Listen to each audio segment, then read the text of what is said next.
आज हम कॉर्पोरेट रार में बात कर रहे हैं पीजी इलेक्ट्रोप्लास्ट की। करीब 3,500 करोड़ रुपए की मार्केट कैप की एक कंपनी है।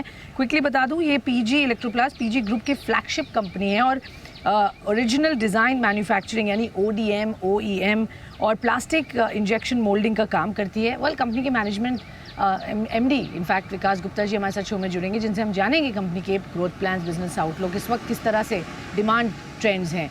मैं स्वागत करना चाहूँगी मिस्टर गुप्ता को। बहुत बहुत धन्यवाद सर, आपने हमें समय दिया। सबसे पहले आपसे जानना चाहूँगी इस वक्त डिमांड सिचुएशन कैसी दिख रही है, कमिंग क्वार्टर में क्या नंबर्स लग रहे हैं, किस तरीके की ग्रोथ हम एक्सपेक्ट करेंगे कंपनी की।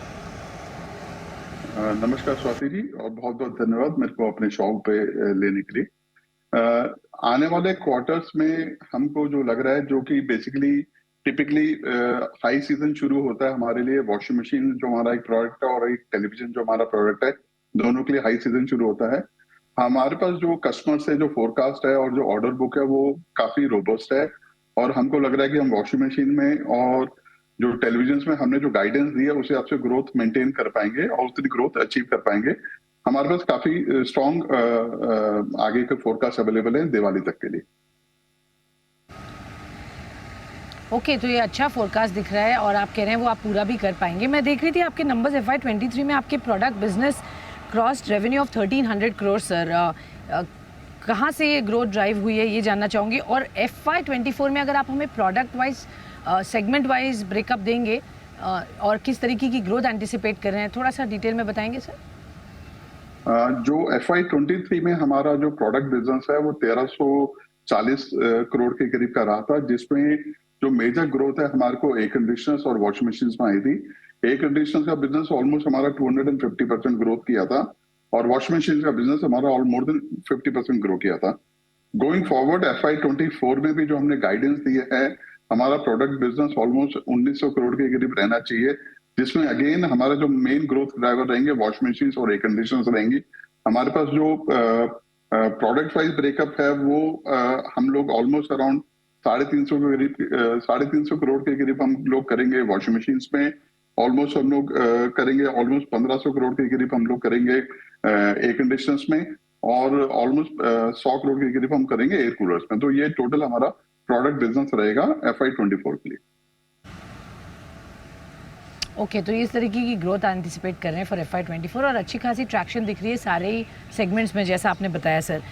कौन से और नए प्रोडक्ट्स पर आप काम कर रहे हैं वो जानना चाहेंगे और किस तरीके की ग्रोथ पोटेंशियल और रेवेन्यू वहाँ से हम एक्सपेक्ट करेंगे। कोई स्पेसिफिक सेगमेंट या प्रोडक्ट के बारे में आप हमें बताना चाहेंगे। जी, इस साल हम लोग एक विंडो एसी है जो अभी तक हम नहीं करते थे। विंडो एसी के लिए हमने एक प्लांट नया अनाउंस किया है, जिसका ऑलरेडी एग्जीक्यूशन शुरू हो गई है। तो हमारी आशा है कि हम लोग दिसंबर जनवरी तक वो विंडो एसी की एक प्रोडक्शन शुरू कर पाएंगे। सिमिलरली हमने टेलीविजन के लिए एक नया जॉइंट वेंचर अनाउंस किया है, तो टेलीविजन में भी एक बड़े तरीके से हम लोग आ रहे हैं और हम टीवी के लिए एक नई लाइन्स लगा रहे हैं, जिसमें हम टीवी की प्रोडक्शन एक बड़े स्केल पे शुरू करेंगे। सिमिलरली हम लोग वॉशिंग मशीन में भी अभी सेमी ऑटोमेटिक कैटेगरी में काफी ज्यादा डिपेंडेंट है, बट हम लोग आगे चल के फुली ऑटोमेटिक के भी नए प्रोडक्ट डेवलप कर रहे हैं। तो FY24 के एंड में तक हम लोग आशा करें कि हम लोग एक फुली ऑटोमेटिक टॉप लोड में भी नया प्रोडक्ट लॉन्च कर पाएंगे। ओके, तो काफ़ी नए प्रोडक्ट्स पे भी आपका फोकस है और वहाँ पर भी काम चल रहा है। FY23 क्लियरली एक बहुत अच्छा साल गया सर, और FY24 में जिस तरह से आप आंकड़े बता रहे हैं या एक्सपेक्टेशंस रख रहे हैं वो अच्छी ग्रोथ की कर रहे हैं। तो मैं जानना चाहूँगी पैट में, क्योंकि हमने अच्छा खासा इजाफा देखा था आपके मार्जिन्स को लेकर और पैट को लेकर for this year for FY24, किस तरीके का हम अपसाइड देख सकते हैं, क्या रेंज है जो हम एक्सपेक्ट करेंगे आपसे डिलीवर होते हुए।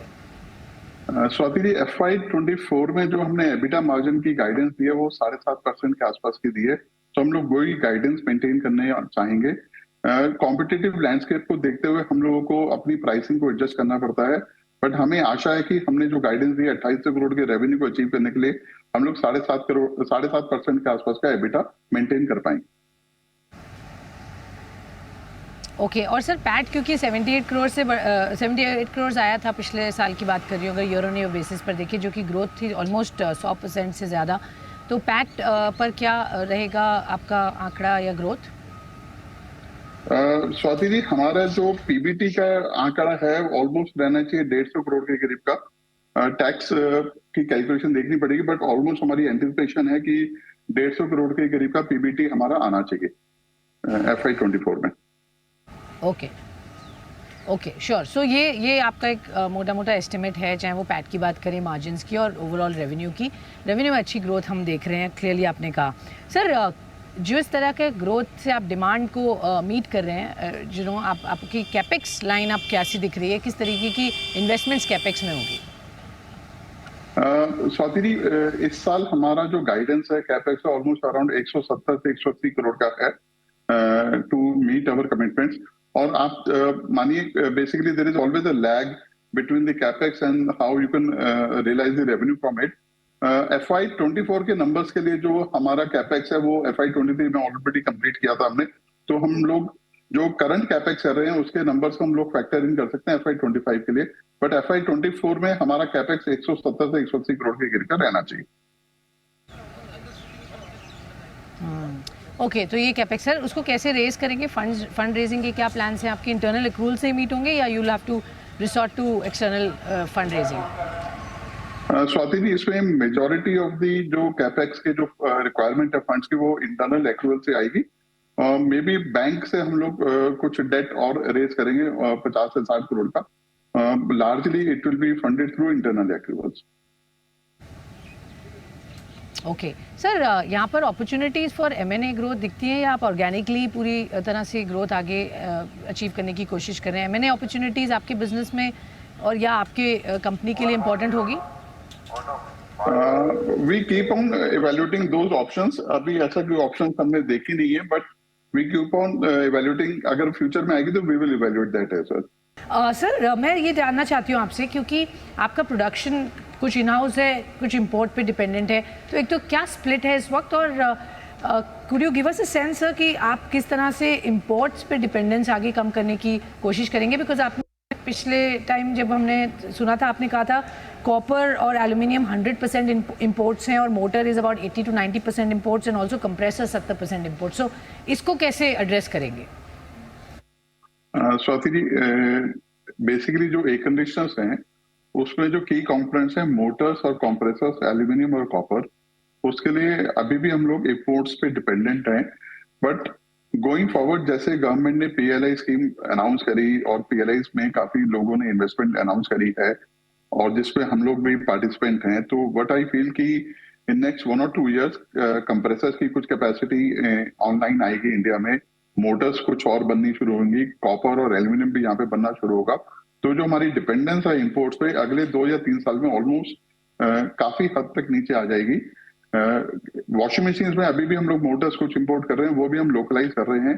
तो हमारा भी यही प्रयास है, जैसे सरकार का एक मिशन है और एक क्लियर मार्गदर्शन यही है कि हमको लोकलाइज करना है, तो हम उसी पे काम कर रहे हैं और कोशिश करें कि इंपोर्ट कंटेंट को कम किया जाए। ओके तो यहाँ पर आपका फोकस है इंपोर्ट कंटेंट को कम करने की आप बात कर रहे हैं। लेकिन सर मैं जानना चाहूँगी, जो सरकार की तरफ से PLI स्कीम्स पर भी बहुत फोकस है, कुछ स्कीम्स में बहुत अच्छा रिस्पांस मिला है, कुछ स्टिल थोड़ा स्ट्रगल है, बट आपका पॉइंट ऑफ व्यू क्या है PLI को लेकर? ACs में आपका क्या कंट्रीब्यूशन रहेगा और आप इस एज अ कंपनी आपको कितना बेनिफिट होता है उसका?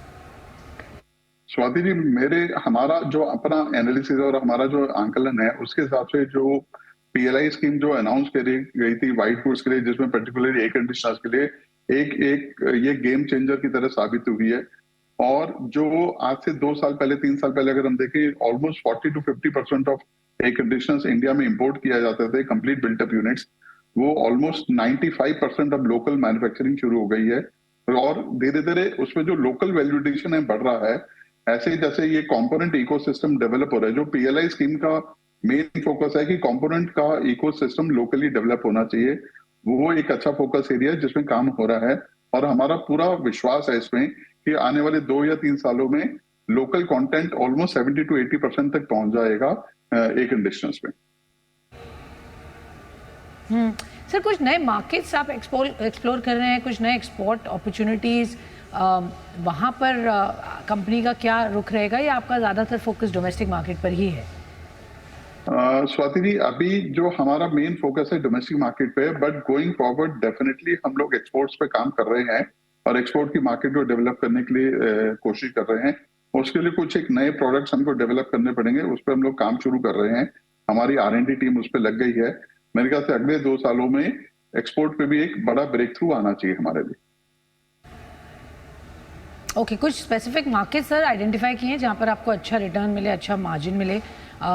ऐसा आई मीन एक्सपोर्ट कितना बड़ा कंट्रीब्यूशन करने की यहाँ कैपेसिटी रखता है over a period of time sir?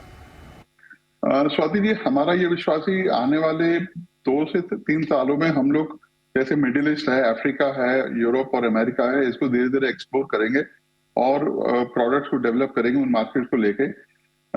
हमारा मानना है कि अभी एक छोटी सी शुरुआत करेंगे हम अगले 2 या 3 सालों में। बड़ा मुश्किल है अभी कोई एक डेफिनेट नंबर देना एक्सपोर्ट का क्या रहेगा, बट डेफिनेटली अगर हम लॉन्ग टर्म होराइजन देखें अगले 4 से 5 सालों में एक अच्छा रेवेन्यू का शेयर एक्सपोर्ट से आना चाहिए आने वाले सालों में।